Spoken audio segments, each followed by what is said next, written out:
Baik, di sini saya akan melakukan pemeriksaan venereologi pada pasien saya.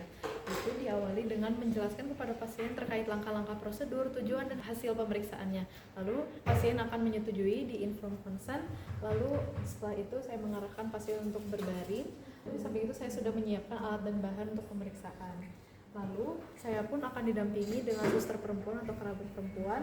Lalu menyuruh pasien juga sebelum berbaring itu untuk berkemih dulu sebelum 3 jam pemeriksaan. Setelah itu saya akan cuci tangan lalu mengenakan sarung tangan.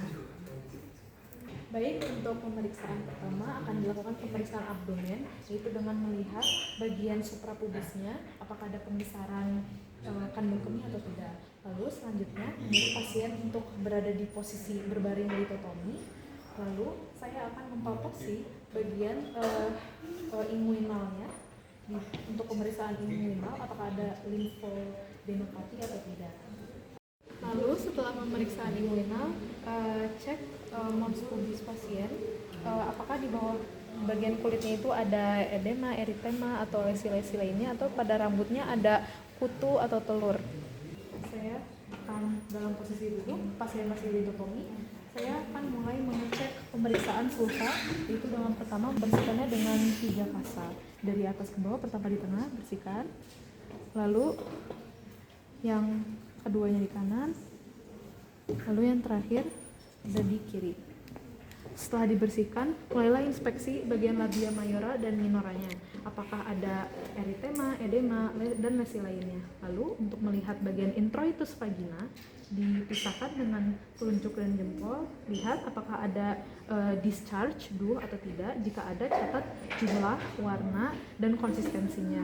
Lalu dicek juga untuk pemeriksaan klitoris, apakah ada pembengkakan atau tidak. Jika ada pembesaran, berarti itu adanya masculinizing endocrine disorder. Nah, sebelumnya juga minta izin kepada pasiennya untuk memulai pemeriksaannya. Nah, lalu setelah pemeriksaan dari klitoris, mulai di bagian uretra, apakah ada duh, discharge atau tidak. Jika tidak ada, maka dilakukan milking dengan memasukkan jari telunjuk kanan dengan mengurutnya dari belakang ke depan. Ibu, permisi ya. Ditarik. Jika keluar duh, maka catat jumlah, warna, dan konsistensinya. Lalu lihat juga skin gland. Lalu setelah dari uretra dan skin gland, kita ke kelenjar Bartolinnya, yaitu dengan cara mempalpasi menggunakan telunjuk dan ibu jari di posisi forceps posterior, yaitu di jarum jam angka 5 dan 7. Pertama dipalpasi, ya. Jika ada pembesaran dan ada rasa nyeri, berarti itu ada infeksi. Jika hanya ada pembesaran, maka itu adalah kista Bartholin. Selanjutnya, saya akan melakukan pemeriksaan bagian internal genitalianya. Sebelumnya minta izin dulu, Bu, saya izin untuk memasukkan spekulum ya. Nah, pertama untuk sebelum memasukkan spekulum itu harus dibersihkan dulu bagian introitus vaginanya. Dibersihkan. Lalu setelah itu memasukkan spekulum. Namun sebelum itu dikasih gel lubrikan dulu supaya bagian ujungnya. Lalu setelah sudah dilubrikasi, ini pastikan belum dikencangkan skrupnya. Lalu perlahan bagian kiri telunjuk, perbesar, perlebar introitusnya pelan-pelan. Lalu izin masukkan ya Bu. Perlahan masuk. Yap, dorong ke belakang. Lalu perlahan buka sampai ke bagian porsionya, kelihatan serviks. Perlahan. Lalu jika sudah, kencangkan menggunakan skrup. Lalu inspeksi, nanti ada center, apakah ada duh tubuh, discharge atau lainnya. Jika ada, catat jumlah, warna, dan konsistensinya. Lalu selanjutnya akan dilakukan pemeriksaan serviks dengan terlebih dahulu membersihkannya menggunakan kasa dan forceps. Jepitkan kasa pada forcepsnya, lalu masukkan perlahan. Ibu izin untuk membersihkannya ya, izin perlahan. Bersihkan bagian serviksnya perlahan. Jika sudah keluarkan, lalu setelah itu dilihat apakah ada discharge atau tidak. Jika ada, catat jumlah, warna, dan konsistensinya. Selanjutnya saya akan mengambil spesimen untuk pasien dengan penderita gonorea, yaitu dengan pertama memasukkan cotton swab ke dalam vagina, lalu tempelkan ke dalam kanal serviksnya. Ibu izin masukkan ya, ibu relax aja. Perlahan masukkan, lalu diputar selama 5-10 detik. Kalau sudah, langsung masukkan ke dalam media transporternya untuk dilakukan kultur jaringan. Lalu untuk pemeriksaan spesimen gonorea selanjutnya itu dengan pemeriksaan gram, itu dengan memasukkan cotton swab lagi ke bagian kanal serviks sama ya, diputar. Jika sudah, keluarkan, gulirkan ke kaca objek untuk pewarnaan gram. Lalu selanjutnya untuk spesimen chlamydia akan dilakukan PCR test, yaitu dengan menggunakan media dan cotton swab khusus. Lalu masukkan, izin ya Bu, masukkan ke dalam endocervix. Lalu putar selama 5-10 detik lagi. Jika sudah, keluarkan, lalu masukkan ke media transporter untuk dites PCR ini. Lalu selanjutnya untuk spesimen full cells itu dilakukan dengan pengecekan melalui ditambahkan NaCl. Pertama di gelas objeknya ditambahkan 1 tetes NaCl, lalu setelah itu kita ambil spesimennya menggunakan cotton swab ke bagian introitus vagina, diusap saja. Lalu jika sudah, campurkan ke dalam NaCl ini sehingga menjadi campuran, lalu ditutup menggunakan kaca objek.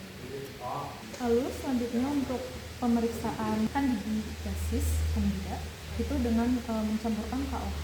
Pertama teteskan dulu KOH-nya di gelas objek, 1 tetes, lalu ambil spesimen menggunakan cotton swab lagi, lalu tempelkan sentuh di bagian lateral dinding vagina. Jika sudah, campurkan dengan KOH tadi, lalu tutup menggunakan kaca penutup. Lalu untuk pengambilan spesimen terakhir itu Trichomonas vaginalis menggunakan campuran NaCl lagi. Saya teteskan 1 tetes pada gelas objeknya, lalu untuk mengambil spesimennya sama, menggunakan cotton swab lagi ke bagian fornix posteriornya di belakang. Sama 5-10 detik. Pelan-pelan keluarkan, lalu campurkan dengan NaCl tadi. Jika sudah, tutup dengan kaca penutup. Lalu selanjutnya akan dilakukan pemeriksaan pH vagina, itu dengan menggunakan kertas ini pH, lalu menggunakan persat,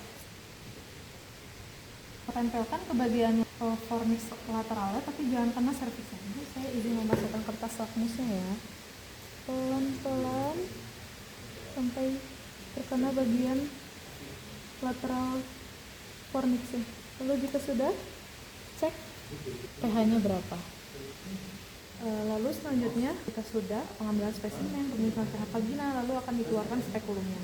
Bu, saya izin untuk mengeluarkan spekulumnya ya, tarik nafas yang dalam. Nah, untuk saat mengeluarkan spekulum ini harus hati-hati. Pertama, longgarkan skru, tapi dengan posisi masih kebuka. Keluarkan dulu sedikit supaya tidak terjepit, pelan-pelan, lalu baru secara perlahan tekan, lalu jika sudah tidak terkena portio, keluarkan pelan-pelan. Nah, lalu selanjutnya untuk pengecekan whiff test atau amin test, yaitu dengan meneteskan 1 tetes KOH, lalu cek apakah ada bau amis atau tidak. Jika ada, berarti whiff test positif.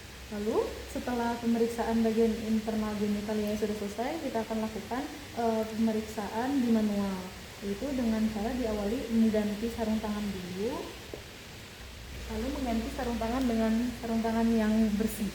Nah, jika sudah menggunakan sarung tangan yang bersih, meminta izin kepada pasien bahwa akan dilakukan pemeriksaan di manual. Bu, saya akan melakukan pemeriksaan di manual, yaitu mengecek kondisi serviks ibu, apakah ada terasa nyeri atau tidak. Pertama, dilubrikasikan dulu jari telunjuk dan jari tengah kita, lalu berdiri dan perlahan memasukkan jari ini ke dalam vagina sampai serviks terasa. Pelan-pelan, ibu izin ya Bu. Lalu diraba perlahan saja bagian serviksnya, lalu lihat apakah ada respon nyeri atau tidak. Umumnya, normalnya serviks tidak terasa nyeri. Lalu jika sudah, pemeriksaan manual, keluarkan jarinya pelan-pelan. Lalu pemeriksaan terakhir yaitu pemeriksaan perianal, yaitu dengan minta izin ibu untuk posisi samping, ibu izin posisinya di samping. Lalu perlahan angkat kaki yang sebelah sininya, lalu inspeksi pada bagian perianalnya apakah ada eritema, edema atau lesi-lesi lainnya. Lalu izin, pemeriksaan sudah selesai ya Bu. Terima kasih, silakan menggunakan celananya kembali.